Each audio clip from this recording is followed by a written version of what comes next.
Sonic fans have a complicated relationship with nostalgia. We will freely admit to anyone that the 3D Sonic games on the whole are pretty bad, and yet we also claim to love them. It's not just that we are remembering the good parts, the bad parts are often a source of amusement. Having grown up with a SEGA Genesis, I'm something of a Sonic fan, but also an apologist. He's had some bumps in the road, but I think a lot of the Sonic games are actually pretty fun. One game that stands out, however, and I think that everyone still puts up in his mind, is Sonic Colors, which at launch for the Nintendo Wii was heralded as the return of the good Sonic games. With this re-release of Sonic Colors Ultimate, now to every single console, and PC as well, I can confirm two things. That this is still a Sonic good game, but until it gets some patches, it's a bit of a rough remaster. And here's why.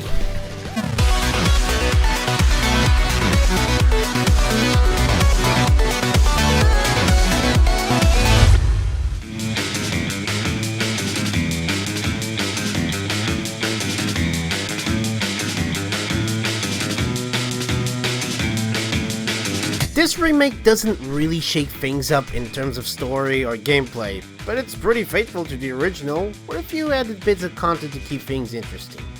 But we'll talk about that soon, just hold on a little bit. I'm going to put a stop to these renovations. In Sonic Colors, Sonic and Tails have come to Dr. Eggman's incredible interstellar amusement park. I'll try to say that 3 or 4 times. A theme park that's floating in space with multiple planets tethered to it. Eggman is pillaging these planets and using their inhabitants to power his park, so Sonic and Tails team up with the alien Wisps. Wisps? No, wisps with a double. To stop the bad doctor and save the numerous worlds. It's a more light-hearted story than those of the adventure games and onwards, but it works and feels like a happy little escapade. Some of the humor doesn't quite land, but this is a kid-focused game about a quick blue hedgehog, so it's not really a problem. Unless we do have a copyright claim about it, and don't tell anyone, okay?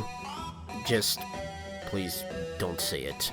No copyright law in the universe is going to stop me! The gameplay itself is a mix of fast-moving 3D segments and 2D platforming, like so many 3D Sonic titles before it. Its predecessors never seemed to mix the two mechanics quite right, and Sonic Colors Ultimate doesn't either. Colors is at its best when Sonic is spinning through levels on foot or grinding on rails. Paired with the fast-paced and catchy soundtrack, things click into place. The Wisp with abilities that encourage fast movement, like and complement these parts perfectly. Even when the world shifts into the 2D platforming, as long as Sonic keeps the ability to keep his trademark speed, Sonic Colors Ultimate is a fun time. But whenever that fast movement is replaced by finicky platforming, the game can begin to being a little bit more of a chore. Not every 2D platforming segment is a miss, but there are far too many areas that force you to slow down or stop entirely just so Sonic can stand on a button for a while or artfully jump across some forgivably narrow platforms. I didn't know I was playing Super Mario in this case, or even some other platform game. Some Wisp notably forces Sonic to come to a complete stop. Don't help matters. Even the new Jade Wisp is a culprit, as the ghost ability moves very slowly.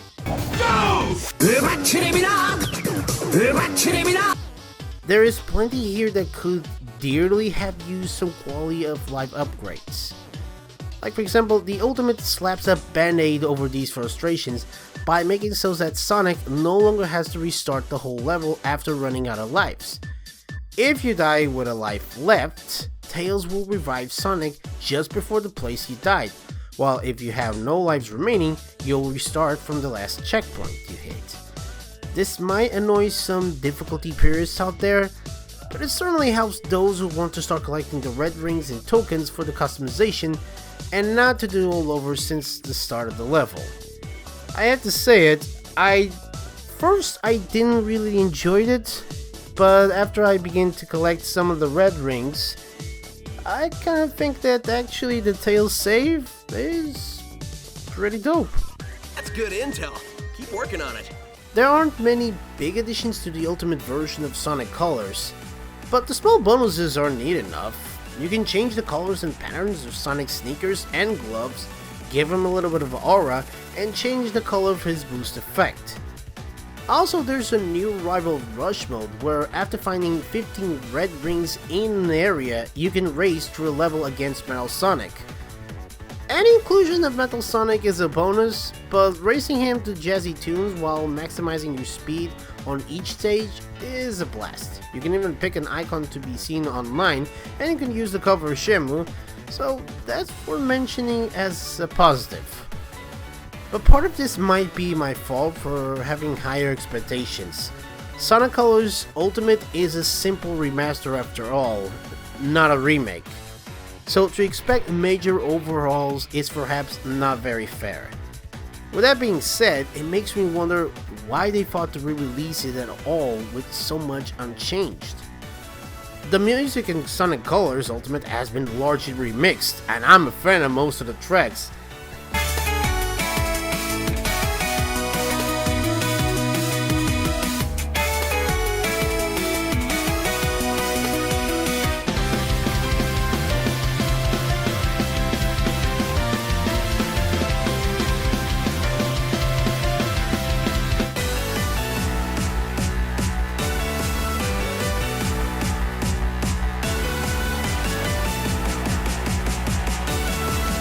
Honestly though, when I heard these musics, it got straight into my ears saying, ooh, I do remember this song.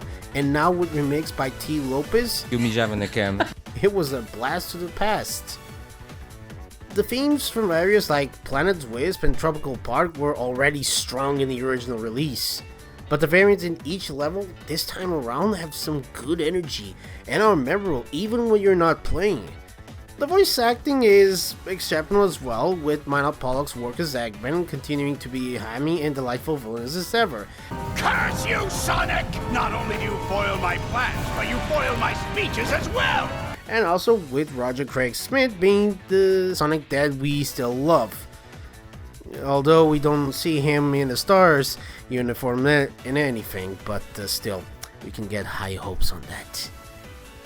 It's at least nice to see Sonic Colors in HD widescreen. The environment design was undeniably vibrant even in 2010, but now it looks even better. The visuals still trail behind current gen games, but this is really only noticeable during the game's few cutscenes. The rest of the time, Ultimate is a joy to look at across its vibrantly designed worlds. It's good that cutscenes are few because the test of time hasn't done them any favors. I mean, yeesh! This is 2010 all over it. Sonic Colors Ultimate serves as a reminder that even the 3D Sonic games that are one of the good ones can hold up very well. The updated visuals, the updated soundtrack and gameplay tweaks at least makes it a better experience than the original, and some quality of life upgrades make the worst parts marginally less painful. Sonic fans nostalgic for this game will likely still value having this remaster in their collection, but the new customizable options and the Rival Rush mode are simply not enough to make up for what Sonic Colors lacks. It's hardly what we were hoping to get from Sonic's 30th anniversary. You know what this game needed? It needed to be unleashed.